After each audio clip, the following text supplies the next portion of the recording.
Lily tenía 28 años y vivía prácticamente conectada a una pantalla. Su vida era una sucesión de fotos editadas, historias virales y colaboraciones con marcas que hacían de su día a día una especie de vitrina pública. Cada café, cada rincón de su apartamento decorado con estética minimalista, cada reflexión personal cuidadosamente elaborada, todo terminaba en su perfil. El éxito digital le daba validación y estabilidad, pero también la hacía sentir sola, como si nadie la conociera realmente fuera de la pantalla. Cuando hizo match con Lucas en una aplicación de citas, sintió algo distinto. Él no solo parecía interesado en ella, sino que también comprendía el valor de su trabajo. Se presentaba como un empresario joven, con una sonrisa encantadora y modales pulidos. Sus mensajes eran dulces, considerados, y en poco tiempo su presencia se volvió constante. Lucas no solo admiraba sus publicaciones, sino que la alentaba a ir más allá, a mostrarse más auténtica, más abierta, más vulnerable. Al principio Lily lo agradeció. Sentía que por fin alguien veía a la mujer detrás del filtro. Comenzaron a salir y con cada encuentro, Lucas se mostraba más involucrado. Le regalaba detalles inesperados, velas artesanales con su aroma favorito, bolígrafos de colección que ella había mencionado en un video semanas antes, y collares antiguos con un aire nostálgico. Siempre llegaban a su puerta sin previo aviso, pero ella lo atribuía a su generosidad y a su aparente buena memoria. Sin embargo, las cosas empezaron a cambiar lentamente. Una noche, mientras editaba una colaboración desde su laptop, recibió un mensaje anónimo que decía: «Linda pijama de rayas. El azul te queda bien». Su corazón se aceleró. Miró alrededor, pero estaba sola. Revisó su última historia y no llevaba esa prenda. Era imposible que alguien supiera eso, a menos que la estuvieran observando en tiempo real. A los pocos días, comenzó a notar un coche oscuro estacionado frente a su edificio. Siempre el mismo. Lo ignoró al principio. Luego pensó en reportarlo, pero el auto desaparecía cuando se acercaba demasiado. Los mensajes se volvieron más frecuentes, más invasivos, detallando lo que comía, lo que veía en televisión, incluso cuando se duchaba. La paranoia empezó a infiltrarse en su rutina. Cerró cortinas, desconectó cámaras, redujo sus publicaciones. Lucas, al verla angustiada, se mostraba cada vez más protector. Le ofrecía quedarse en su casa, le insistía en que no debía estar sola, le decía que seguramente tenía un acosador, y que él podía ayudarla a averiguar quién era. Lily comenzó a sospechar cuando notó patrones en los regalos que recibía. Demasiadas coincidencias con conversaciones privadas que solo había tenido con Lucas. Una noche, fingió estar dormida mientras él usaba su celular. Alcanzó a ver una notificación emergente. Un correo con el asunto: entrega programada, collar vintage. Su estómago se revolvió. Al confrontarlo, lo que descubrió fue peor de lo que jamás imaginó. Lucas no negó nada. No intentó inventar una excusa ni pareció sorprendido. Simplemente sonrió con una frialdad que Lily nunca le había visto. «Lo hice por ti», dijo, como si hablara de algo noble. «Necesitabas una historia, una narrativa real para tus seguidores. Algo que generara empatía, miedo, engagement». Lily retrocedió, incrédula. Él le explicó, con una calma escalofriante, cómo había orquestado cada paso. Los regalos no eran detalles espontáneos, sino estrategias calculadas. Las velas, los bolígrafos, los collares, todo comprado desde perfiles anónimos, todo documentado. Instaló un software espía en su teléfono la noche que durmieron juntos por primera vez. Desde entonces tenía acceso a su cámara, su ubicación, sus mensajes. Pero lo más aterrador no fue eso. Fue descubrir que Lucas había estado vendiendo esa información. Cada dato personal, cada reacción de miedo, cada post angustiado era monetizado en la dark web. Había creado un perfil de víctima perfecta y lo vendía a una red de compradores interesados en el lado más oscuro del morbo digital. A él no le importaba protegerla, sino mantener el show. El acosador era una invención suya. «Tú querías realismo», le dijo. «Yo solo te ayudé a conseguirlo». Lily escapó esa noche. No gritó, no lloró, solo huyó, con la certeza de que su vida tal como la conocía había terminado. En los días siguientes desapareció de las redes. Cerró todas sus cuentas, destruyó su celular, cambió de apartamento, de número, de rutina. No volvió a hablar del tema con nadie. Pero algo en ella se rompió para siempre. La desconfianza se convirtió en su nueva sombra. Y aunque estaba fuera del alcance de Lucas, algo le decía que seguía siendo observada, en alguna parte. Sara siempre había sido escéptica con las aplicaciones de citas. A sus 32 años, dirigía su propio negocio, tenía una rutina estable, y aunque a veces sentía la presión de sentar cabeza, no se consideraba desesperada por encontrar pareja. Fue por insistencia de sus amigas que descargó Swiper, una app nueva que prometía conexiones auténticas. Pensó que no perdía nada con intentarlo, al menos por curiosidad. Fue ahí donde apareció David, perfil pulcro, sonrisa cálida, y una serie de fotos que parecían sacadas de un catálogo de vida perfecta. Él y su supuesto hijo Michael, de unos 6 años, compartiendo helado, armando un castillo de arena, riendo juntos bajo una sábana en el sofá. Había algo entrañable en todo eso, algo que, pese a la desconfianza inicial, le hizo pensar a Sara que quizás esta vez había encontrado a alguien diferente. La conversación fluyó desde el primer mensaje. David no era el típico hombre que abría con frases vacías o comentarios físicos. Preguntaba por su día. Se interesaba genuinamente en su trabajo, en su visión del futuro, incluso en sus miedos. Era atento, divertido, empático. A veces parecía decir justo lo que ella necesitaba leer. En menos de una semana, Sara se encontró pensando en él durante el día y esperando con ansias cada notificación por la noche. Cuando él propuso encontrarse en persona, ella aceptó sin dudar. La cita fue mejor de lo que esperaba. David era aún más encantador en vivo.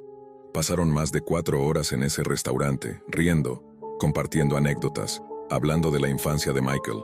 Sara se sintió cómoda, segura, ilusionada.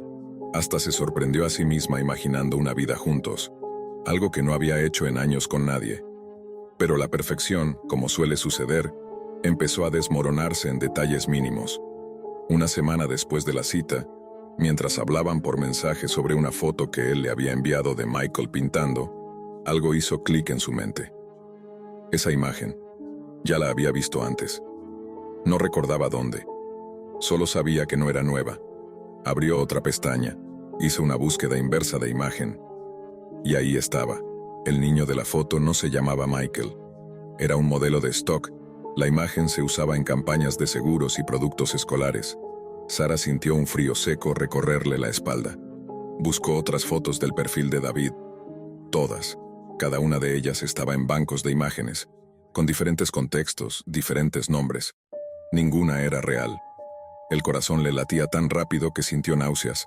Respiró hondo y volvió al chat. Fingiendo calma, le preguntó, ¿cómo está Michael hoy? Él respondió con una nueva foto. Otro niño, en otro entorno perfecto. Ella repitió la búsqueda. Otra imagen de stock. Otra mentira. En ese momento la ilusión se quebró de golpe como un espejo cayendo al suelo. No sabía quién era el hombre con el que había compartido horas, secretos, emociones. Solo tenía un nombre falso, una historia armada y una sensación creciente de haber sido parte de algo mucho más oscuro. Sara decidió confrontarlo. Sara no sabía qué esperar. Tal vez una excusa absurda, tal vez silencio, o quizá una reacción violenta. Pero necesitaba respuestas. Así que respiró hondo y escribió, sé que las fotos de Michael son falsas, ¿quién eres realmente? Tardó varios minutos en recibir respuesta. El doble check azul estaba ahí, fijo, como si él hubiera leído y simplemente no supiera cómo reaccionar. Y entonces finalmente contestó. Ok, hablemos. No hubo sorpresa, no hubo negación, solo una frialdad que la hizo sentirse aún más vulnerable. David, o quien fuera, propuso una llamada. Ella aceptó, impulsada por una mezcla de rabia, ansiedad y la necesidad urgente de cerrar ese ciclo. La voz al otro lado era la misma que la había hecho reír en la cena, solo que ahora sonaba seca, desnuda, sin artificios. Se presentó como Dai. Ni siquiera era un nombre completo. No era padre, no era soltero. Estaba casado con 2 hijos y, según él, su vida matrimonial estaba rota desde hace años. Esa excusa barata no le generó a Sara ni una pizca de lástima. Lo más perturbador fue lo que vino después. Dai admitió que tenía varios perfiles activos en diferentes apps. todos con identidades distintas, todos cuidadosamente construidos para apelar a los vacíos emocionales de distintas mujeres. Había sido un padre viudo, un doctor en zona rural, un fotógrafo nómada con pasado triste. Todo falso. Y Sara, por supuesto, no era la única. Solo era la siguiente. Le explicó con una tranquilidad escalofriante que estudiaba los perfiles de las mujeres antes de contactarlas. Analizaba qué tipo de contenido compartían, cómo reaccionaban, qué frases les gustaban. A veces pasaba semanas preparando su personaje antes de enviar un primer mensaje. No lo hago por maldad, dijo. Solo me gusta sentirme escuchado. Importante. Sara sintió un nudo en el estómago. Todo había sido una estrategia. Una manipulación cuidadosamente planeada, emocionalmente invasiva. No había sido una coincidencia. No había sido mala suerte. Había sido seleccionada. En los días siguientes, Sara cayó en un estado de shock silencioso. Se sentía sucia, burlada, emocionalmente drenada. No podía dormir. No podía confiar en nadie. Incluso dudaba de sus propias percepciones. ¿Cómo había caído en algo tan burdo? ¿Por qué no vio las señales? Se obsesionó con revisar los otros perfiles que Dai había mencionado. Usó su experiencia en marketing para rastrear conexiones, fotos duplicadas, nombres comunes. Lo que descubrió fue aún más perturbador. Una red entera de mujeres contactadas con variaciones del mismo patrón. Diferentes ciudades, diferentes edades, pero el mismo hombre detrás. La historia que había vivido no era exclusiva, era parte de algo repetido.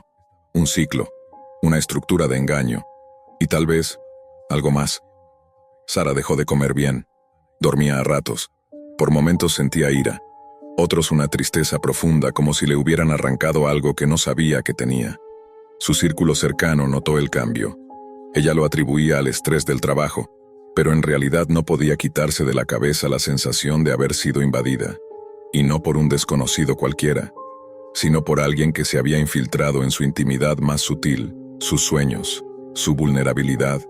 No era solo el hecho de que Dai la hubiera engañado, era que lo había hecho con método, con precisión, como si cada palabra, cada gesto, cada mirada durante la cita hubiera sido calculada.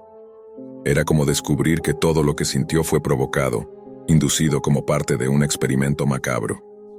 Durante las noches, Sara repasaba las conversaciones, buscando señales que pudo haber ignorado. Comenzó a subrayar frases en su libreta, a escribir conexiones, fechas, inconsistencias.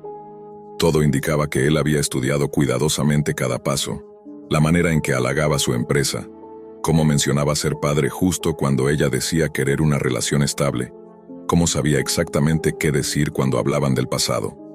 Un día, motivada por una mezcla de necesidad y rabia, creó un nuevo perfil en Swipe.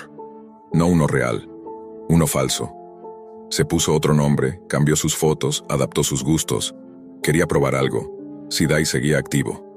En menos de 72 horas, su nueva versión fue contactada por alguien llamado Carlos, un hombre divorciado, amante de la cocina, con una hija llamada Valentina. Sara no tuvo que investigar mucho para notar los patrones. Misma estructura, mismas frases. Las fotos también eran stock. Le habló. Fingió ser otra mujer. Le siguió la corriente. Carlos Dai cayó. Volvió a repetir el ciclo. La misma empatía falsa. Los mismos halagos exactos que ya había leído. Copiados y pegados. Y en ese momento algo cambió en ella. Dejó de sentirse como víctima. Empezó a sentir una determinación nueva, más fría, más afilada. Había sido parte de un patrón, sí. Pero ahora también conocía el patrón. Y lo que antes fue manipulación ahora era evidencia. Con cada perfil falso que Dai manejaba, Sara se adentraba más en una red subterránea de engaño emocional. Y no estaba sola. Creó un blog anónimo donde comenzó a contar su historia, camuflando nombres y esperando encontrar resonancia. Y la encontró. Una mujer de Tijuana le escribió, luego otra de Puebla, después una desde Medellín, todas con relatos similares, todas con variaciones del mismo David. En algunos casos ni siquiera usaba hijos, solo tragedias fingidas o supuestos duelos recientes, siempre para activar la compasión. Sara entendió entonces que no era solo un hombre mintiendo por placer. Era un sistema de depredación emocional, un bucle que podía destruir lentamente la autopercepción de decenas de mujeres. Y lo peor, que él actuaba impune, protegido por el anonimato digital, con plena conciencia de lo que hacía. En ese punto, su investigación personal se convirtió en obsesión. Reunió capturas, testimonios, incluso pistas que apuntaban a su posible identidad real. Todo ese proceso, lejos de calmarla, la arrastró aún más a una espiral emocional. Una noche, mientras ordenaba archivos en su laptop, recibió un correo anónimo. El asunto: no sigas. Dentro, un solo mensaje. Estás jugando con fuego, Sara. No sabes quién soy. No tenía firma ni nombre, pero ella lo supo, lo sintió. La misma estructura verbal, la misma arrogancia disfrazada de advertencia. La sangre se le heló. Ya no era solo una historia de engaño digital, ahora era personal. Y Sara no pensaba detenerse. A pesar del miedo que le provocó ese correo, Sara no se detuvo. Sintió rabia, sí, pero también una claridad feroz. Durante años, había crecido bajo la idea de que las mujeres debían protegerse en línea, vigilar sus pasos, dudar de todos. Pero ahora comprendía algo aún más inquietante, que algunos hombres contaban precisamente con eso, con ese miedo, con esa cautela que las obligaba a callar cuando algo andaba mal. Reunió todo su material, su investigación, los testimonios de las otras víctimas, los perfiles falsos, incluso rastreos de IP y datos asociados a cuentas de respaldo que Dai usaba. Entregó todo a una periodista de confianza especializada en fraudes digitales.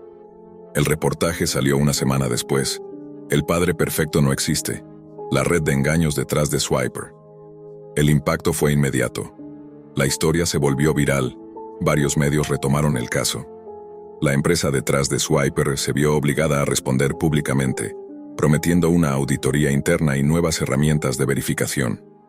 Pero lo más importante, decenas de mujeres que nunca habían hablado salieron del silencio. Algunas con historias idénticas, otras aún peores.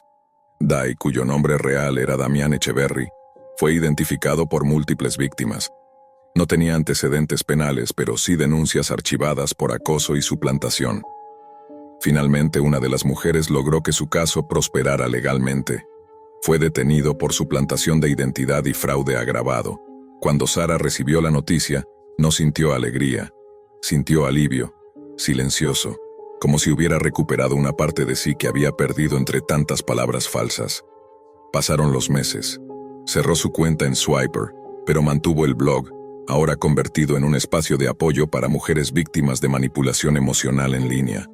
Y aunque la herida no desapareció del todo, se volvió más llevadera.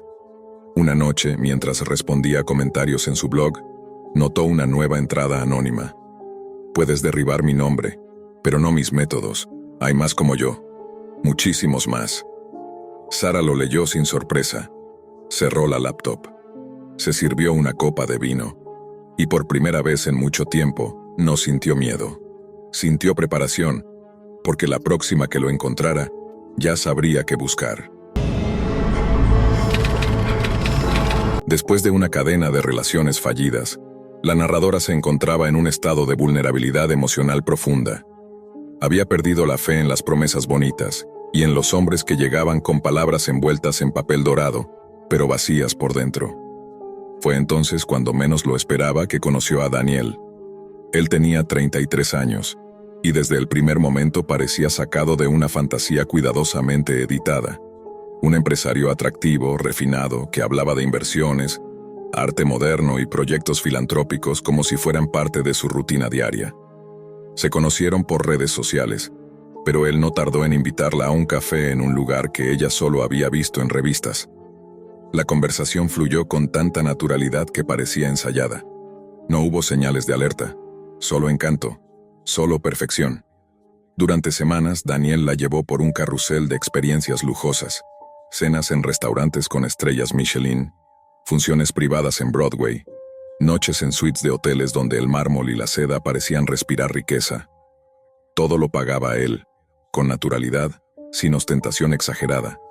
Incluso decía cosas como: el dinero va y viene, lo importante es con quién lo compartes. Ella, fascinada, sintió que por fin la vida le estaba compensando, que esta vez no estaba equivocada, y justo cuando la confianza estaba en su punto más alto, Daniel compartió con ella algo exclusivo. Le reveló que estaba por lanzar el IPO de su nueva startup tecnológica, una plataforma de inteligencia artificial con alianzas internacionales. Le explicó, con gráficas, simulaciones y documentos bien diseñados, que aquellos que invirtieran ahora verían multiplicado su capital por 10 en menos de 2 meses. Solo un círculo muy cerrado estaba siendo invitado, y él quería que ella estuviera dentro. La propuesta sonaba demasiado buena, pero todo en Daniel parecía real. Nada chirriaba. Incluso le mostró supuestas transferencias previas, mensajes de inversionistas y contratos firmados. Cegada por la emoción, la narradora accedió. Tomó $20,000, ahorros construidos durante años, y los transfirió a una cuenta bancaria en el extranjero que él le proporcionó. En los días siguientes, Daniel se mostró entusiasmado.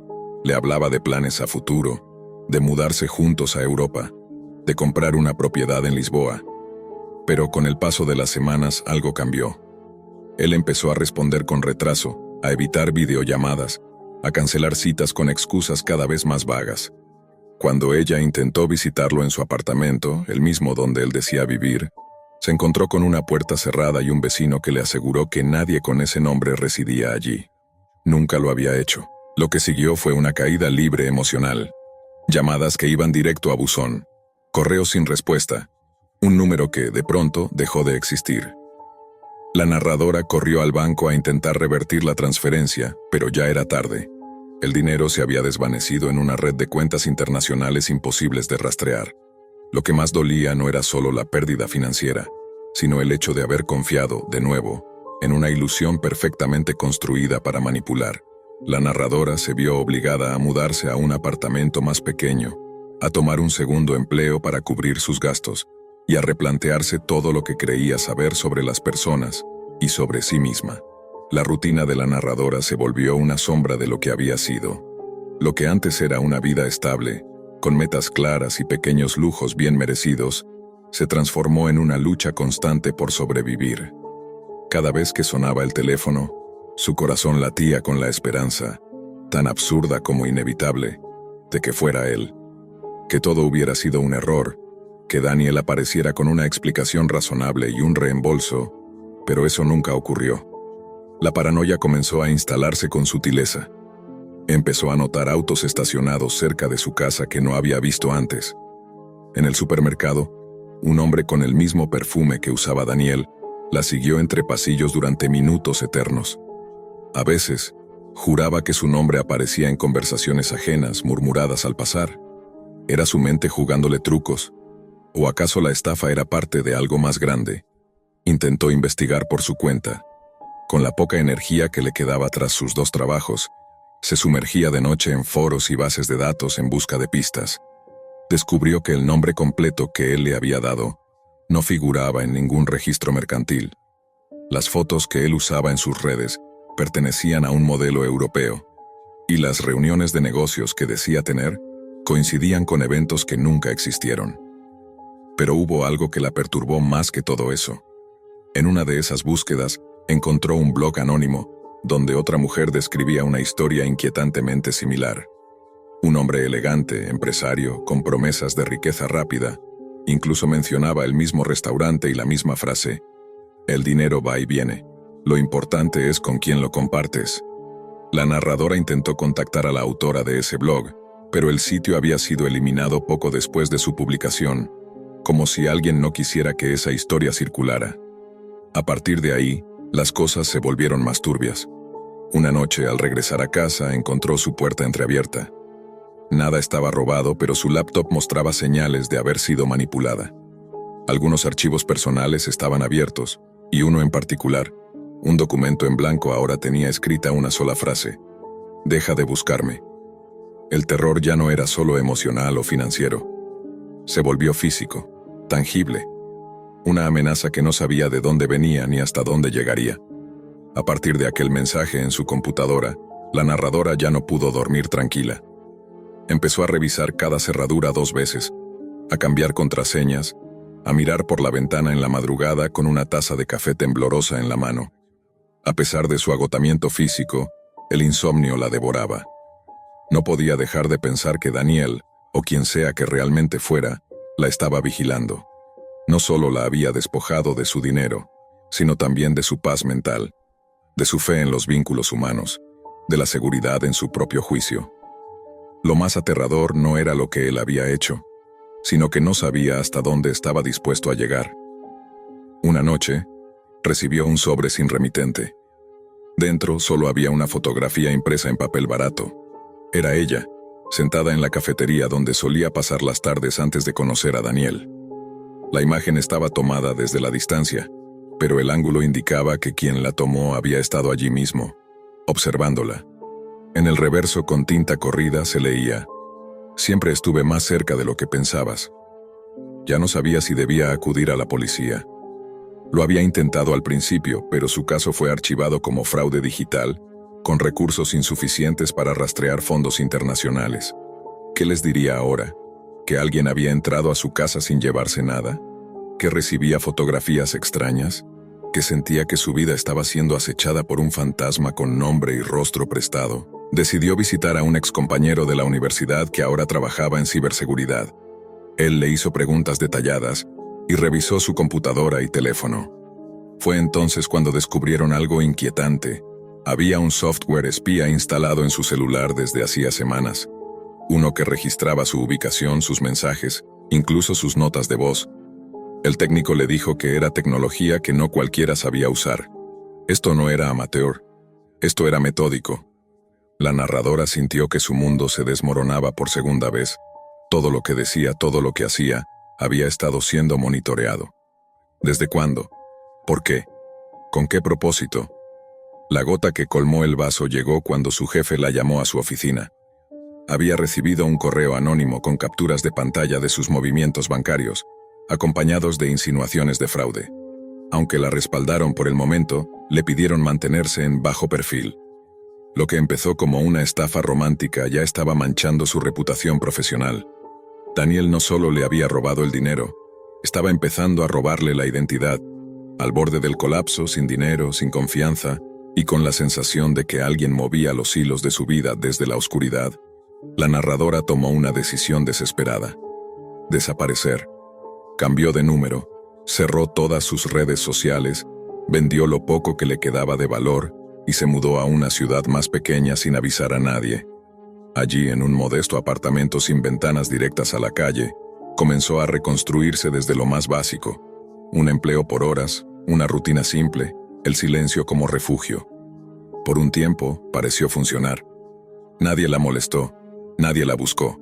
Volvió a dormir algunas noches sin pesadillas. Incluso comenzó a escribir un diario, como terapia. Pero la sensación de estar siendo observada jamás la abandonó del todo. Una tarde, al llegar de trabajar, encontró en su buzón un paquete sin remitente. Dentro, un teléfono celular nuevo. Al encenderlo, solo una aplicación estaba instalada: una grabadora de voz. En ella, un único archivo, fechado del día anterior. Lo reprodujo con los dedos temblorosos. Era la voz de Daniel. Su voz real, no la de un actor, no la de una estafa genérica. Con calma siniestra decía: «Podrías haberte quedado con las cenas, los hoteles, los recuerdos, pero decidiste buscarme. Eso me obligó a conocerte más de cerca. Ahora que sé quién eres de verdad, no necesito seguir buscándote. Pero recuerda, en cualquier lugar del mundo, si decides volver a confiar en alguien, si decides volver a hablar, ahí estaré, observando, como siempre». La grabación terminaba con un susurro apenas audible. No fue una estafa, fue una inversión, pero no tuya. Desde entonces, la narradora no volvió a usar tecnología. No volvió a confiar en nadie. Y si alguna vez te cruzas con una mujer que nunca da su nombre, que se sienta de espaldas a la pared en cualquier restaurante, que mira 2 veces antes de cruzar la calle, quizás, solo quizás, estés frente a ella. La mujer que aprendió que hay fraudes que no solo vacían tus cuentas, sino que te borran del mapa emocional para siempre. Desde hacía meses ella había alimentado su perfil con fotos de acantilados, saltos en cascadas y atardeceres desde la cima. Era influencer de aventuras, aunque más por espíritu libre que por estrategia de marca. Por eso, cuando hizo match con Luke, sintió que el algoritmo le había acertado como nunca. Él no solo compartía su amor por la naturaleza, sino que lo vivía de forma intensa. Rutas complejas, cuevas escondidas, escaleras de piedra perdidas entre la niebla. Era el tipo de persona que parecía tener un mapa tatuado en la memoria. Conversaron por días. Él era atento, conocedor, y tenía esa confianza tranquila de quien ha visto mucho mundo. Planeó una escapada de fin de semana en un valle remoto, famoso entre algunos montañistas por sus rutas exigentes y sus vistas épicas. A ella le pareció perfecto. Sería contenido fresco para sus redes y una experiencia diferente, más profunda, lejos del turismo de selfies y cafés hipster. Partieron un viernes en la mañana. Él pasó a buscarla en una camioneta con equipo de trekking profesional. El camino fue largo, con curvas que se deslizaban entre montañas y árboles que no dejaban pasar del todo la luz. Cuando al fin llegaron al punto de inicio, el silencio era absoluto, interrumpido solo por el crujido de las hojas bajo sus botas. No había señal, ni cobertura, ni más senderistas. Solo ellos, la montaña y el eco del viento. El primer día fue de ensueño. Recorrieron senderos flanqueados por pinos gigantes, descendieron hasta una gruta con pinturas rupestres y acamparon junto a una cascada de agua helada. Por la noche, Luke encendió una fogata. Entre historias nativas y risas suaves, ella sintió una conexión difícil de explicar. Todo parecía sincero, casi mágico, como si el universo le estuviera dando una tregua del mundo digital. Pero algo cambió con el amanecer. Luke ya no era el mismo. No le dirigía la mirada, apenas respondía con monosílabos y apuraba el paso sin explicaciones. Cuando ella intentó bromear o preguntar hacia dónde iban, él solo apuntaba al sendero. El terreno empezó a tornarse peligroso. Gravas sueltas, subidas empinadas, pasos estrechos junto a precipicios. Ella estaba cansada, adolorida y hambrienta, pero él no se detenía. A cada intento de pedir una pausa, Luke parecía más impaciente, más ajeno. Al llegar a una zona rocosa sin marcas visibles, ella se detuvo. Quería volver, sentía que algo estaba mal. Pero él la miró con una frialdad que le heló la sangre. Sin levantar la voz, le dijo que el camino de regreso era ahora más riesgoso que seguir adelante. Luego, sin esperar respuesta, retomó la marcha por un tramo cubierto de sombra. El sol empezaba a esconderse entre los árboles, y el miedo crecía con cada paso. La oscuridad del bosque ya no era solo ausencia de luz, era la presencia de algo más, de algo que no entendía del todo, pero que le susurraba al oído que no estaba segura. A partir de ese momento, todo se volvió confuso. Luke parecía conocer rutas que no figuraban en ningún mapa. Evitaba mirarla directamente, pero no dejaba de vigilarla. No respondía a sus preguntas ni a sus súplicas para detenerse. Era como si la estuviera llevando a un sitio donde no había regreso. Cuando por fin la vegetación se abrió para dejar pasar una franja de luz, ella vio su oportunidad. Fingió atarse el botín, tomó su mochila sin hacer ruido y salió corriendo en dirección opuesta. No sabía si él la seguía. Solo corría, guiada por el instinto, por el pánico, por algo más fuerte que la razón. Corrió sin rumbo definido, esquivando ramas, tropezando con raíces ocultas bajo la hojarasca. El aire se le hizo espeso, como si la montaña conspirara en su contra. No sabía si lo que sentía detrás eran pasos o solo su corazón desbocado, pero no podía detenerse. No debía. Tras varios minutos, o quizás horas, el tiempo se distorsionaba en esa espesura. Encontró un claro. Ahí, los árboles se separaban lo suficiente como para dejar pasar la luz anaranjada del atardecer. Era un respiro, un fragmento de mundo donde el bosque no parecía tan hostil. Aprovechó para revisar la mochila. Un poco de agua, una barra energética, una linterna de mano con poca batería. Nada más. Intentó orientarse, pero sin señal, sin mapa y sin puntos de referencia. Solo le quedaba el instinto. Sabía que debía descender, buscar un cauce, seguir cualquier río que pudiera llevarla a una carretera, a un pueblo, a alguien. Pero el silencio le pesaba más que el cansancio. No se escuchaban aves, ni insectos, ni viento. Nada. Solo la respiración agitada que trataba de controlar y un leve crujido, como ramas cediendo, que no venían de sus pies. Por un momento pensó en gritar. Quizás alguien más estaba allí. Pero la idea de que ese alguien fuera Luke le hizo contener el aliento. Siguió avanzando con pasos lentos, tanteando el terreno. La linterna iluminaba apenas unos metros.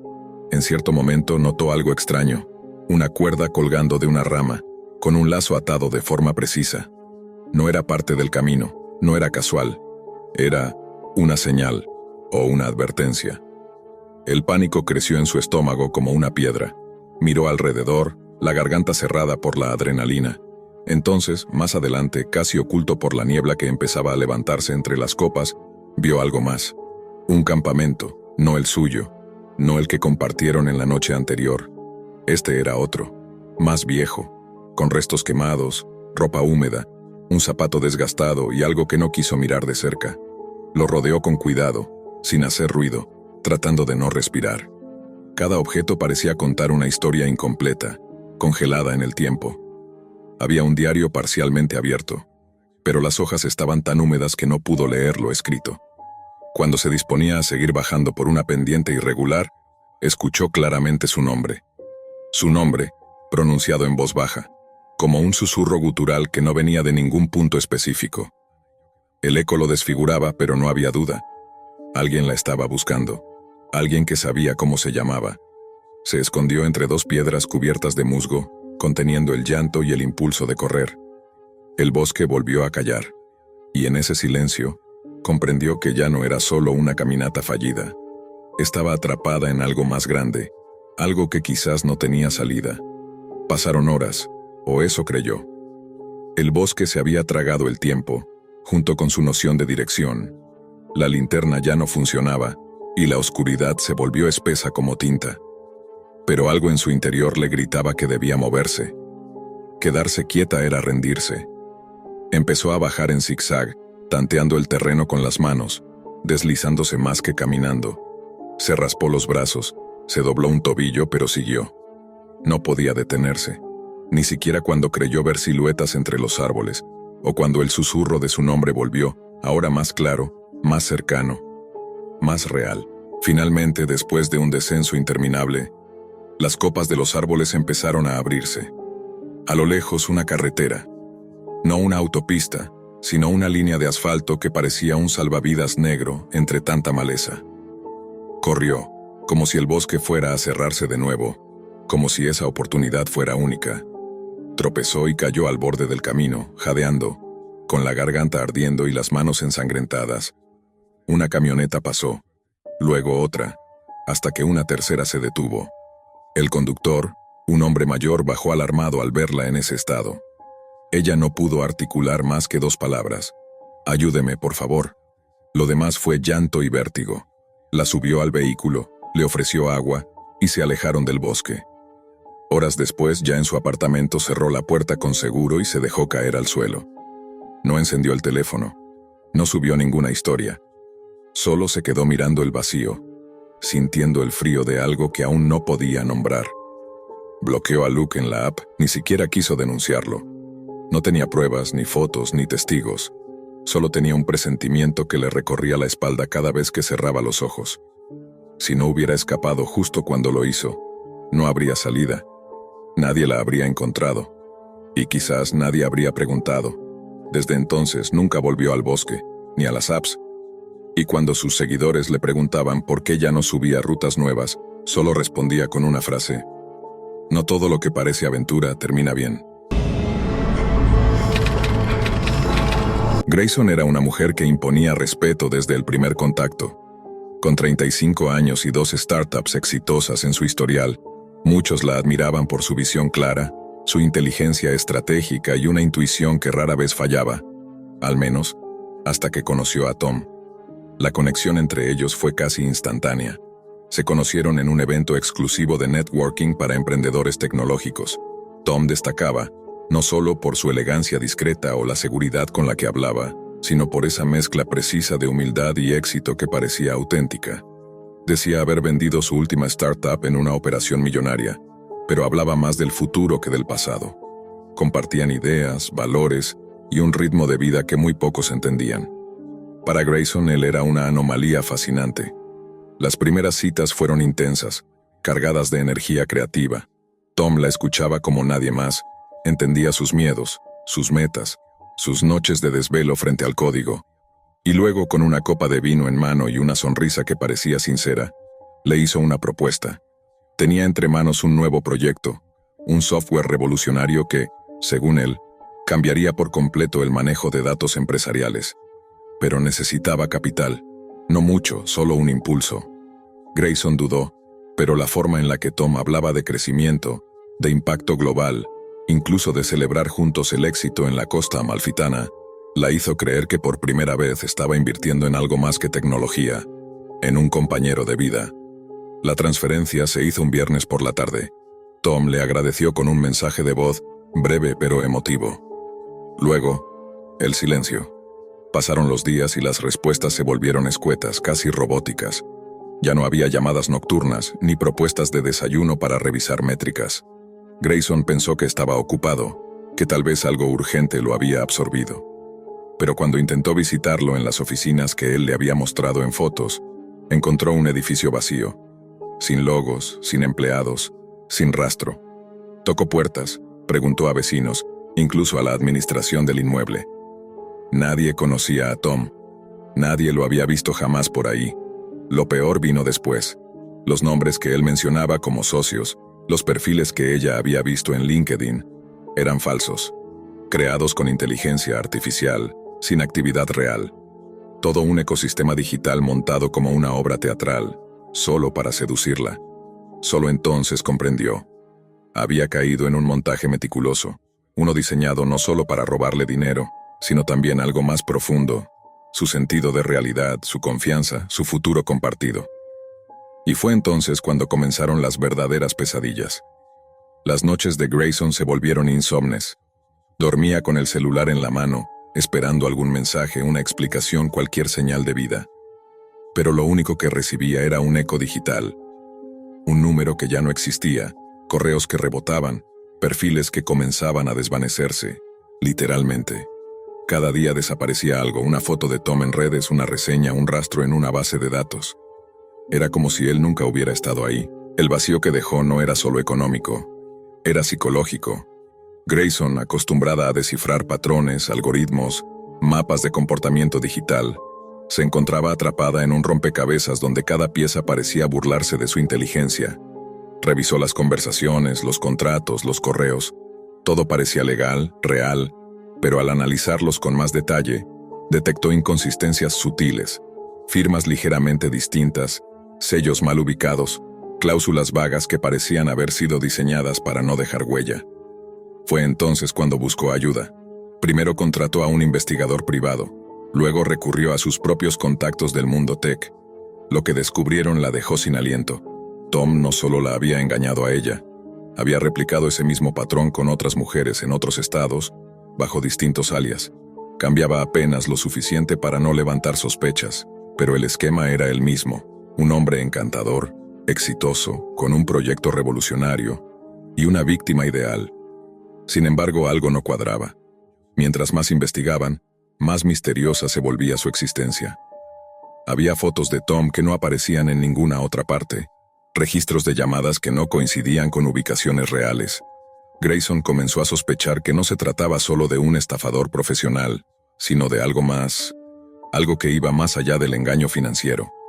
Uno de los momentos más perturbadores ocurrió cuando, en medio de la madrugada, Grayson recibió una videollamada anónima. Al contestar, la pantalla estaba en negro, pero al subir el volumen, escuchó una voz distorsionada que repetía una frase una y otra vez. Tú aceptaste entrar, y ahora no puedes salir. Los días siguientes se llenaron de señales confusas. Un taxi la esperaba afuera de su casa sin que ella lo hubiera pedido. Al abrir el refrigerador, encontró una nota escrita a mano con su letra, pero que no recordaba haber escrito. Decía, recuerda lo que firmaste. El mundo que conocía empezó a fracturarse. No sabía si estaba siendo acechada o si su mente, bajo tanto estrés, comenzaba a descomponerse lentamente. Las personas a su alrededor le sugerían descansar, dejarlo ir, pero Grayson sabía que aún había algo oculto, algo que no encajaba. No era solo una estafa, era una especie de juego, una estructura pensada para atraparla más allá del dinero. Y en ese momento, lo que parecía una historia de fraude comenzaba a adquirir el tono de una maldición moderna. Una noche, incapaz de soportar más el peso de la incertidumbre, Grayson decidió regresar al lugar donde conoció a Tom. El evento de networking se celebraba cada mes en el mismo hotel boutique del centro. Pensó que quizás, regresando al inicio, encontraría respuestas, o al menos algo que le permitiera cerrar el ciclo. Pero al llegar todo parecía exactamente igual. Las mismas luces tenues, el mismo DJ ambientando la velada con lo-fi elegante, los mismos rostros sonrientes con copas de vino en la mano hablando de futuros millonarios. Al avanzar por el salón algo la detuvo en seco. Allí estaba él, Tom, de pie, hablando con otra mujer, su misma voz, su misma sonrisa, la misma mirada encantadora que una vez la desarmó. Pero cuando Grayson se acercó, lo imposible sucedió. Él no la reconoció. La miró como si nunca la hubiera visto antes. Incluso cuando ella lo llamó por su nombre, su reacción fue tranquila, cortés, como si estuviera tratando con una desconocida algo alterada. La mujer que lo acompañaba también la miró con desconfianza, como si Grayson fuera una intrusa. Ella comenzó a levantar la voz, a exigirle explicaciones, a gritar detalles de su engaño, pero los demás invitados comenzaron a alejarse. Algunos tomaban fotos, otros llamaban a seguridad. Antes de que la sacaran del lugar, Grayson alcanzó a ver algo que la dejó helada. En el celular de Tom, en la pantalla bloqueada, había una notificación, no de correo ni de mensajes. Era una aplicación de control remoto. Y en ella, el nombre de Grayson aparecía como Objetivo 07, ciclo completo. La echaron del evento esa noche, sin respuestas, sin justicia, pero con la certeza de algo más profundo y aterrador. Ella había sido parte de algo que no comprendía del todo. Un experimento, un juego, un patrón de manipulación que iba más allá del dinero. En los meses siguientes, nada pudo rastrear realmente a Tom, porque probablemente ya no se llamaba así, porque tal vez ni siquiera era un solo hombre. A veces, cuando la noche está muy callada y su computadora queda encendida por error, Grayson jura ver cómo su cámara parpadea por unos segundos y una notificación aparece: nuevo ciclo disponible, reiniciando conexión. La historia comienza con una joven programadora apasionada por los videojuegos y la cultura digital. Su rutina era tranquila, casi monótona.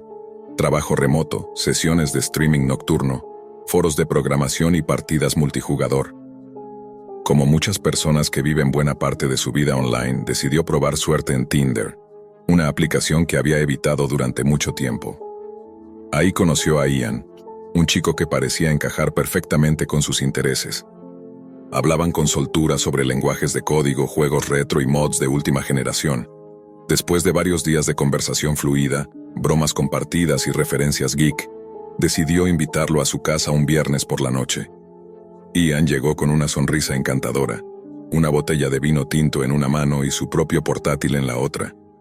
Ella pensó que era una buena señal, alguien que realmente venía a compartir una noche de juegos, no solo con intenciones románticas o físicas. Se acomodaron en el salón, entre cables HDMI, controles inalámbricos y vasos con refresco. Jugaron en cooperativo, rieron, compartieron música de fondo y chismes de la industria gamer. Ian era brillante, entretenido y rápido con las respuestas. Todo parecía ir bien. Más tarde, cuando salieron al patio para tomar aire, la conversación se volvió un poco más personal. Él preguntó por su ex, por sus límites, por sus experiencias pasadas. Ella contestaba sin dar demasiados detalles, manteniendo el tono amistoso. Luego volvieron dentro y siguieron bebiendo vino, ahora un poco más relajados. Ella le ofreció el baño y fue a su cuarto a revisar el móvil. Minutos después notó que Ian tardaba. Al levantarse para ir a la cocina, lo encontró fuera del baño, frente a su puerta cerrada, intentando abrirla sin llamar. Su corazón dio un brinco. Él se sobresaltó al verla y soltó una risa nerviosa, diciendo que se había confundido de puerta. Pero había algo inquietante en su tono, algo que no encajaba. Ella lo miró con frialdad, sin decir mucho, y volvió a sentarse en la sala. Ian se acercó por detrás y sin previo aviso le puso las manos en los hombros. Ella se tensó. Él hizo un comentario ambiguo, sugiriendo algo íntimo. Ella rechazó la insinuación con calma, firme pero sin escándalo.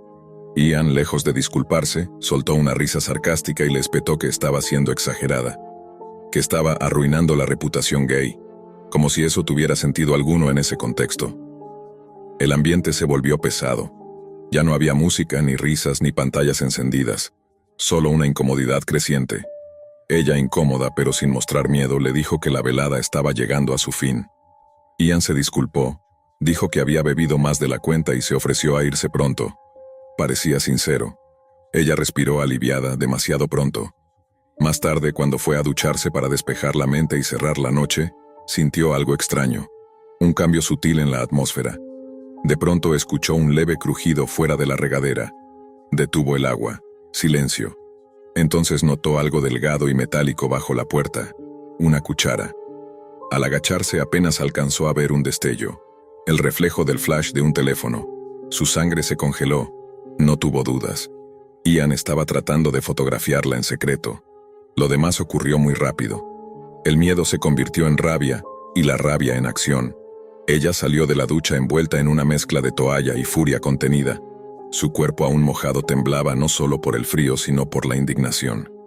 Al abrir la puerta de golpe, Ian ya no estaba justo allí, pero sus pisadas se escuchaban bajando las escaleras apresuradamente. Tomó su celular con manos húmedas y corrió tras él, sin preocuparse por su aspecto, gritando su nombre con una voz que no reconocía como propia. Lo encontró fingiendo estar casual en la sala, revisando su portátil, como si nada hubiera pasado. Lo enfrentó directamente, le exigió que le mostrara el teléfono. Él, con una calma perturbadora, negó haber hecho nada extraño. Dijo que solo había ido por su cargador, que no tenía idea de lo que ella estaba diciendo. Intentó sonreír, intentó acercarse. Ella retrocedió y le exigió que se fuera. No era una súplica, era una orden. El tono de su voz había cambiado. Era seco, definitivo, lleno de autoridad. Ian se quedó quieto unos segundos mirándola fijamente. Luego, sin más, cerró su laptop, la metió en su mochila con lentitud exagerada y se dirigió a la puerta. Antes de salir, se giró y le dijo algo extraño. «Te vas a arrepentir de tratarme así. La gente como tú no debería jugar con los demás». La puerta se cerró con un golpe sordo, pero la tensión seguía suspendida en el aire, como un hilo invisible que aún no se rompía. Ella respiró hondo y se quedó allí, en el centro del salón, escuchando el eco de sus propios latidos. La noche no terminó ahí. Mientras se vestía y revisaba su móvil, algo le hizo revisar las notificaciones de red. Había un intento de acceso reciente a su red Wi-Fi desde un dispositivo desconocido. Uno que tenía por nombre Ian PT. Revisó su router y notó que su lista de dispositivos activos había aumentado. No solo eso, había actividad, transferencia de archivos. Ian había estado dentro de su red. ¿Desde cuándo? ¿Durante cuánto tiempo? Corrió al estudio, revisó su PC, luego su laptop, luego su NAS. Todo parecía intacto, pero algo no encajaba. Había archivos duplicados, carpetas con nombres que ella no recordaba haber creado. Algunos videos, algunas fotos. Su piel se erizó. No estaba segura de qué había pasado realmente. No sabía si se trataba solo de un tipo con problemas de límites, o de algo mucho más oscuro y premeditado. Lo que sí sabía era que su privacidad había sido violada de una forma que no imaginaba posible. Y lo peor aún no había pasado. La protagonista decidió que no podía dejar las cosas así. Con una mezcla de miedo y determinación, bloqueó y borró todos los datos relacionados con Ian. Números, contactos, mensajes, correos. Cambió todas sus contraseñas. Reforzó su red Wi-Fi y revisó cada rincón de su casa para asegurarse de que no hubiera cámaras ocultas ni dispositivos extraños. Pero la sensación de vulnerabilidad no se fue. Esa noche, cuando la oscuridad se apoderó de su hogar, se dio cuenta de que el daño había ido más allá de lo físico. Ian había dejado una marca invisible, una sombra de paranoia que ahora la acompañaba a todas partes. Mientras apagaba la luz y se metía en la cama, escuchó un leve ruido. Al principio pensó que era su imaginación, hasta que un destello azul parpadeó desde el rincón del cuarto. El móvil de Ian, olvidado en la mesa de la sala, con una última foto tomada de ella, inmóvil y dormida. Ella se levantó, tomó el teléfono y lo rompió en 1000 pedazos. Desde ese momento, juró no volver a bajar la guardia. Aprendió a desconfiar, a protegerse no solo en línea, sino en la vida real, y entendió que no todos los que comparten tu pasión tienen buenas intenciones. Ian fue un invitado imprudente que llegó a su casa sin permiso para quedarse, y que le enseñó que la seguridad es el bien más preciado que hay que cuidar. Después de hacer match con Alex en una aplicación de citas, la narradora acepta encontrarse con él en una cafetería que estaba muy de moda. La cita comienza con una charla que parece común, pero pronto las preguntas de Alex se vuelven demasiado personales. Le pregunta con detalle dónde vive, cuál es su rutina diaria y otros datos íntimos que la hacen sentir incómoda, aunque al principio interpreta esa insistencia como mera curiosidad o nervios. Cuando ella decide que es momento de irse, él se frustra visiblemente y le ruega que se quede un poco más, mostrando un lado insistente y algo desesperado que no esperaba. En los días siguientes, la sensación de ser observada comienza a crecer. Ella lo ve aparecer y desaparecer entre las sombras justo al salir de su trabajo. Recibe en su teléfono notificaciones y mensajes inesperados y constantes que la inquietan. Poco a poco, empieza a percibir una presencia fija a su alrededor, una figura que parece seguirla a donde vaya. El miedo se instala con fuerza cuando una noche lo reconoce esperándola afuera de su edificio, escondido en la oscuridad. Paralizada por el terror, logra escapar hacia su coche, llama a la policía, pero la respuesta que recibe es solo una advertencia que no le brinda verdadera protección.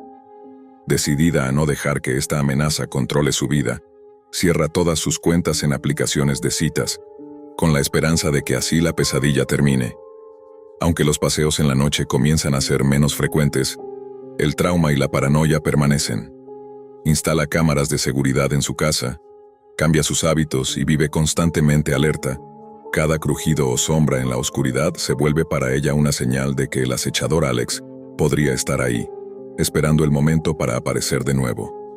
Con el tiempo, cada paso que daba fuera de casa se sentía como caminar sobre un hilo invisible, donde cualquier error podía traer consecuencias. Cambió sus rutas habituales, evitó lugares donde solía encontrarse con amigos y modificó sus horarios sin aviso previo a nadie. Cada vez que salía, sentía esa presión en el pecho, la sospecha de que alguien la estaba vigilando, siempre un paso detrás. Las noches, en especial, se volvían insoportables.